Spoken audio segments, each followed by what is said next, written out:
The first reference I caught was to the very ending of the film, which is a kid with a broom, apparently using the Force, and I didn't see the kid use the Force in the 2 times I saw the film, but I did see him start sweeping, and this reminded me of this guy. You might remember him as the Star Wars kid, Ghislain, right? Ghislain Raza. And then there was all of the lightsaber dueling, which really wasn't a lightsaber duel, it's just a bunch of fighting. And it has to do with a 2003 video called Ryan vs. Dorkman, with these guys in it. So there's a few moves in Ryan vs. Dorkman that The Last Jedi seems to borrow. So this.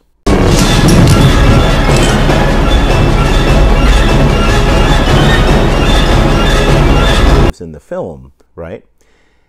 And again, it's fun to catch references like this, but the question is, well, why would this movie be made of references like this? And it's because the movie is trying to do 2 things. 1, it's trying to connect with old ideas that are present in the Star Wars fan community, and 2, it's trying to build something new. But the problem is, it's not necessarily relatable to most audiences. The critical view of the movie versus the popular view seems to be somewhat out of whack. Generally speaking, I'm going to predict that this movie is going to probably be in the upper 80s long term of out of 100 points, say about 80% of fans are eventually going to really like it. So I think the low reviews are probably just a short-term thing. But also, the Old Man Luke issue. Old Man Luke in the movie is totally unlike Luke Skywalker earlier in the other movies that we saw Luke in. But then again, Luke is almost a different character, right? He's grown, he's changed. And a lot of people don't like the person that Luke is. Luke was traumatized by what happened. We didn't see the trauma on camera. It happens off screen. And now Luke is really drawn into himself. He needs to be there for everyone, but he's withdrawn. This is a lot like the Avatar: The Last Airbender thing. The Avatar is gone, and so forth.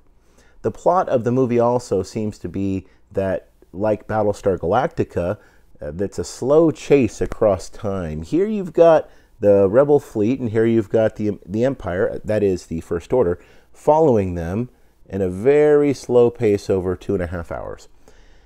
And it's so strange because how is it possible that the rebels are going slow, yet Finn and his group are able to leave and then come back in the midst of a really slow chase?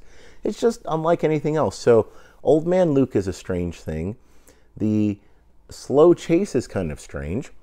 Also consider the space flying. Leia flying through space before she becomes unconscious. Well, I'm not going to talk about that. Most everyone has already brought up how strange that is. There's a lot of lamp shading in this movie, and what I mean is this. So Snoke mentions that Rey had never held a lightsaber before, yet she was able to best Kylo Ren in a fight. And also that, well, some of the ideas didn't quite make sense or jive with the earlier films.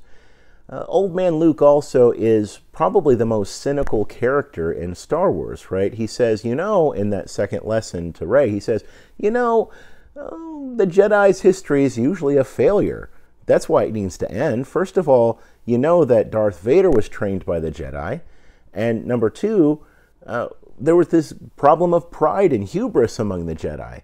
They couldn't see Darth Sidious turning into the Emperor.